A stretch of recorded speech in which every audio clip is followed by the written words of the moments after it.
parties, uniting them in support of an unlikely hero, House Speaker Mike Johnson. This unity is being actualized on the central priority of the US financial aristocracy, global war.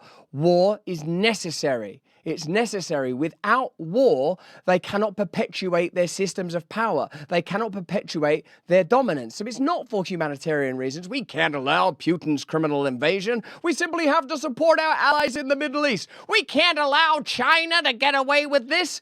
Now we begin to understand what this is really about. The perpetuation of continued control, the subjugation of foreign powers, but significantly, the necessary defeat into constant supine states, the inhabitants of the United States, the American people.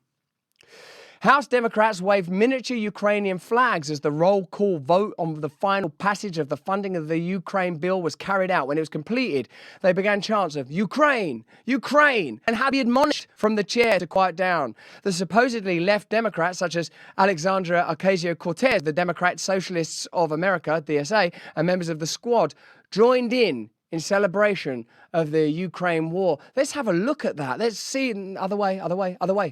Let's have a look at that. Let's have a look at that moment. Indeed, there were only 21 members of Congress out of 431 that voted no against funding these perpetual wars. Doesn't that astonish you? 431, that's Democrats and Republicans combined. And believe me, Democrats and Republicans are combined. Let's look at this of 21 names. Republican. But those Democrats, that's the party of peace. If you vote Republican, you're a war. Hold on, that doesn't make sense, does it? Now, you know me, I don't trust either party. I do not trust the system. But that's an extraordinary fact, isn't it? Particularly tally it, as we have of course done with Unusual Wales reporting on how many members of Congress will directly and personally financially benefit from this war. How staggering, how astonishing. Let's have a look at that moment of the members of your Congress whose wages you pay chant, clap like braying fools and animals at the expenditure of your money on foreign soil. They are shipping your tax dollars straight out of America. Meanwhile, the border south remains unregulated, perhaps because cheap migrant labor further destabilizes the domestic population. It's win-win for them, and it's lose-lose for everybody else.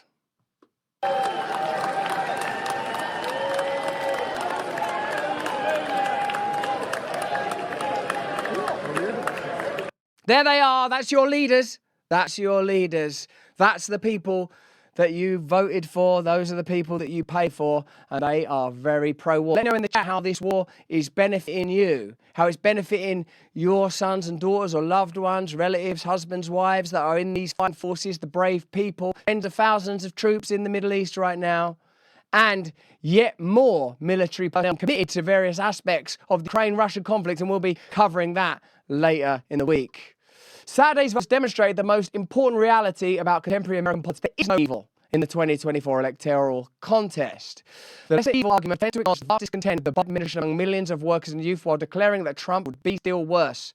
But the House actions over the weekend showed one party, not two, or rather two parties united for war, not only against Russia, but throughout the world. The Democrats and Republicans agree on far more than they disagree. They agree on war, on austerity, on bailouts for the rich. And as he said, where both parties agree, you have no choice at all. Now, I know a lot of you will be concerned about the apparent Ireland visit, so you can comb that out for yourselves. American working class must come forward to oppose the war on policies of the twin capitalist parties, which threaten humanity with nuclear annihilation. That would sure seem to be the most important subject now. The potential for those braying maniacs and lunatics for whom we pay, who are so happy to facilitate the expenditure of your labour, your work, your toil, your graft, your life into foreign wars that are escalating catastrophe for all the world's people. No one is benefiting. No one. It's a war for the elite, by the elites, funded by everybody else. And that same political establishment has signed a bill extending warrantless spying powers in your country. Well, it's going to fix this because, well, that's the way it's set up. Let's have a look. Legislation has been extended. That's pretty much what it's there now.